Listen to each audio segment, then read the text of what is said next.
Gold, trusted gold buyers. మీరు తాకట్టు పెట్టిన బంగారాన్ని విడిపించి ఈ రోజు ఉన్న మార్కెట్ ధరకు కొనబడను.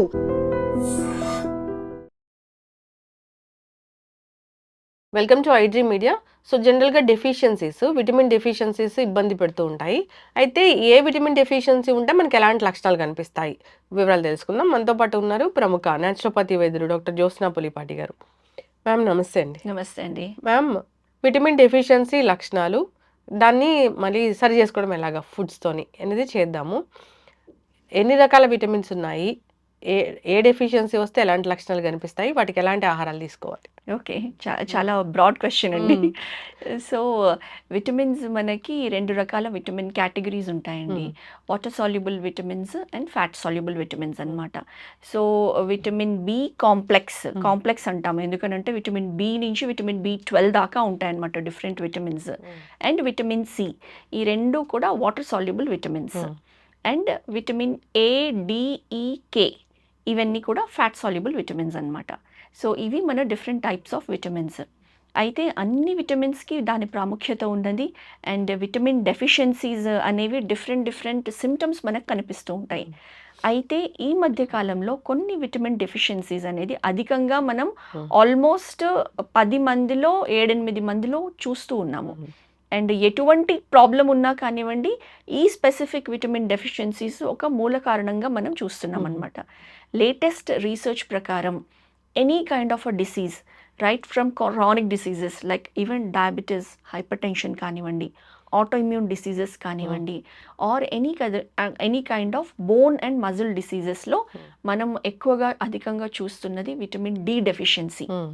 సో చెప్పాలి అని అంటే ఎంత దుఃఖకరమైన విషయం అని అంటే, మనకి వెస్టర్న్ కంట్రీస్లో అసలు ఎక్కడైతే సన్లైటే ఉండదు. కానీ మన అందరికీ తెలుసు విటమిన్ డి మన స్కిన్లో సింథసైజ్ అయ్యి మన బాడీలో అబ్జార్బ్ అవ్వాలి అని అంటే మనకి సన్లైట్ కావాలి. మన దేశంలో సన్లైట్ అనేది చాలా అధికంగా పుష్కలంగా అవైలబుల్గా ఉంటుంది. కానీ ఇప్పుడు మనం ఈ డెఫిషియన్సీ అయినా అధికంగా చూస్తున్నాం. దానికి కారణాలు, అసలు సన్కి ఎక్స్పోజర్ అనేదే లేకుండా అయిపోతుంది.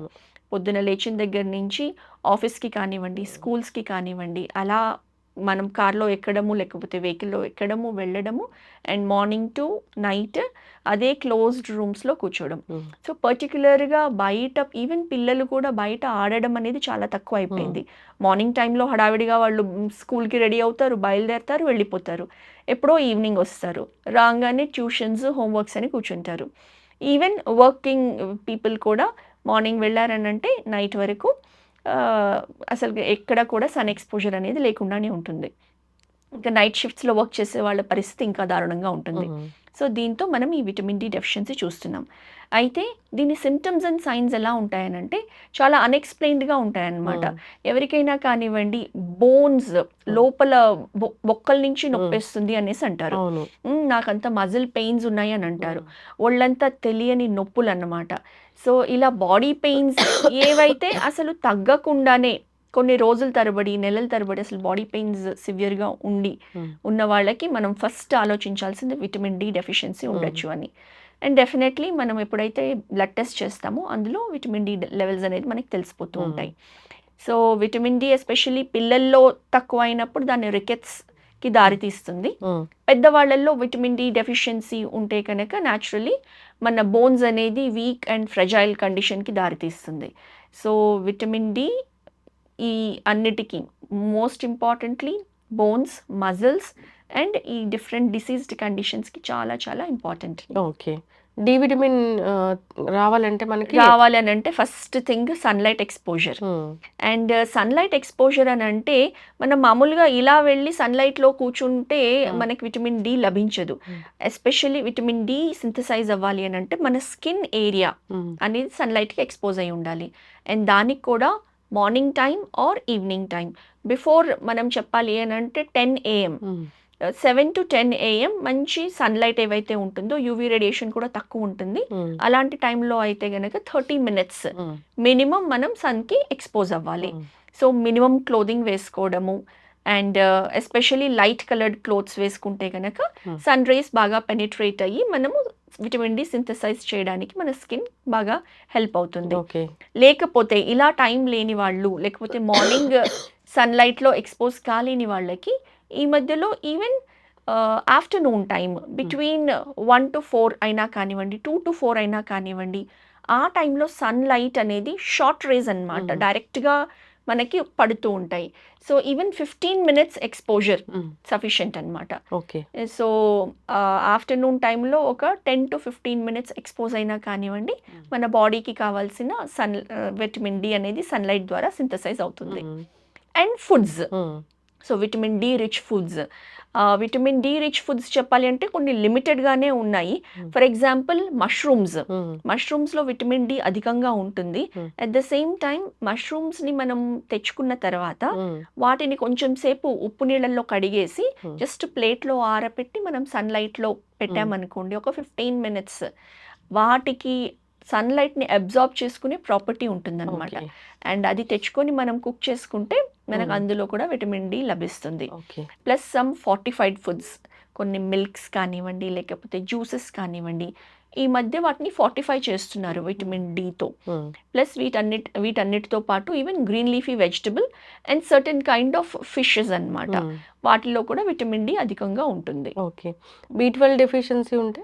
B12 డెఫిషియన్సీ ఉన్న వాళ్ళకి సిమ్టమ్స్ వచ్చేసి మెయిన్‌గా మౌత్ అల్సర్స్ రావడము, తర్వాత B12 అనేది మన బాడీలో రక్తం కణాలు ఆర్‌బీసీస్‌ని ప్రొడ్యూస్ చేయడానికి చాలా ఇంపార్టెంట్.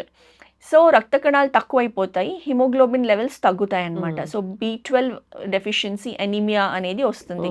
సో, ఎప్పుడైతే వాళ్ళకి ఈ ఎనిమిక్ కండిషన్‌లో ఉంటారో బ్రెయిన్‌కి ఆక్సిజన్ అనేది తక్కువైపోతుంది.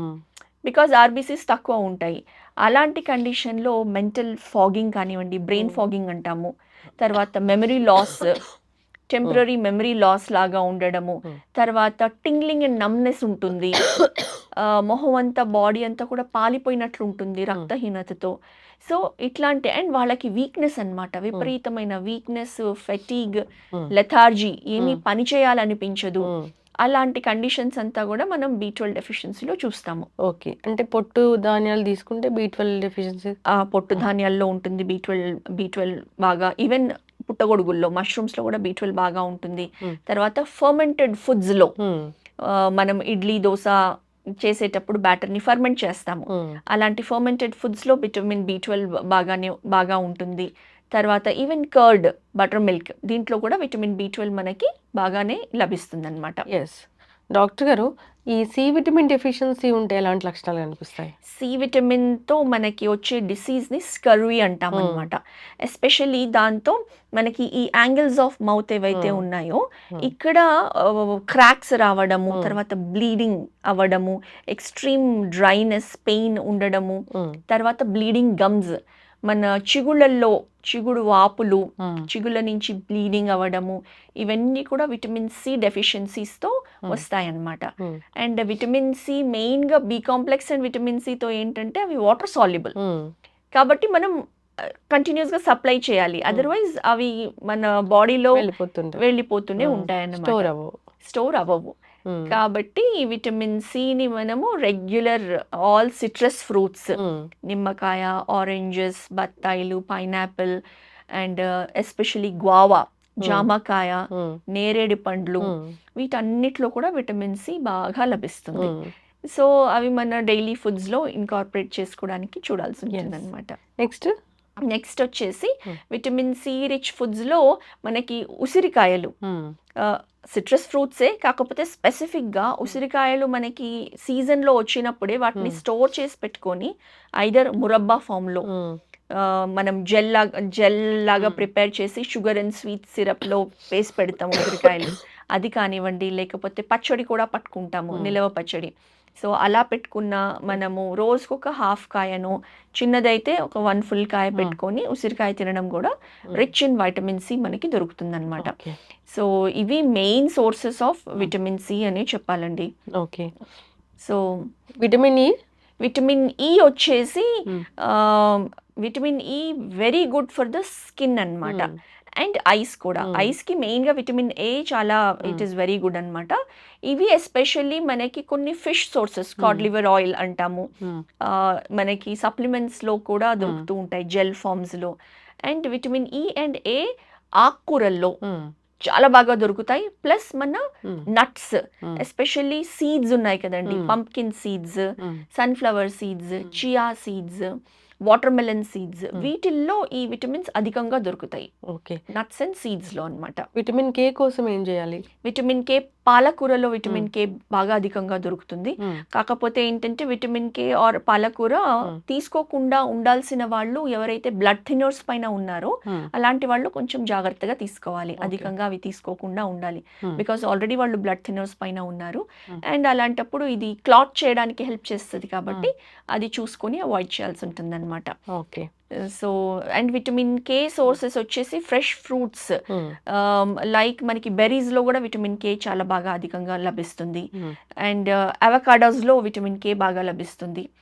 సో ఈ good sources of vitamin K in combination with other vitamins మనకి లభిస్తున్నాయండి. ఓకే మ్యామ్, చాలా చక్కగా చెప్పారు. డెఫిషియన్సీ వస్తే ఎలా ఉంటుంది, దాన్ని ఎట్లా సరి చేసుకోవాలి ఫుడ్స్ ద్వారా అనేది, ఇంకా చాలా దీన్ని ఎలాబరేట్గా చేద్దాము. తప్పకుండా. సిరీస్ కంటిన్యూ చేద్దాము మ్యామ్. రకరకాల ఫుడ్స్, విటమిన్ సోర్సెస్ గురించి చక్కటి ఇన్ఫర్మేషన్. ధన్యవాదాలు. నమస్తే అండి. Sir, one life lesson what medicine has taught you. whatever you can do without expecting. But I really believe మన పాజిటివ్ యాటిట్యూడ్ ఉంటేనే మనం ఏదైనా సాధించగలం. గట్ని మనం కరెక్ట్గా డీల్ చేసినట్లయితే అది మనకి పాజిటివ్ హార్మోన్స్ని రిలీజ్ చేస్తుంది. షుగర్ వచ్చిన వాళ్ళ పరిస్థితి ఏంటి? పొట్ట దగ్గర పెరిగితే దాన్ని ఆండ్రాయిడ్ అంటారు, ఆండ్రాయిడ్ ఫోన్ కదా. అసలు థాట్స్ ఎందుకు వస్తాయి? బ్రెయిన్ డెడ్ అంటే దానికి ప్రపంచం అంతా కూడా కొన్ని నిర్దిష్టమైనటువంటి లక్షణాలు ఉంటాయి. మానసికంగా ధైర్యంగా ఉంటే క్యాన్సర్ జయించవచ్చు. You are a doctor for a cause sir, అంతే. వాళ్ళకి వచ్చిన ఆదాయం కాకుండా ఫ్రీ సర్వీస్ ఎంతమందికో చేస్తారు.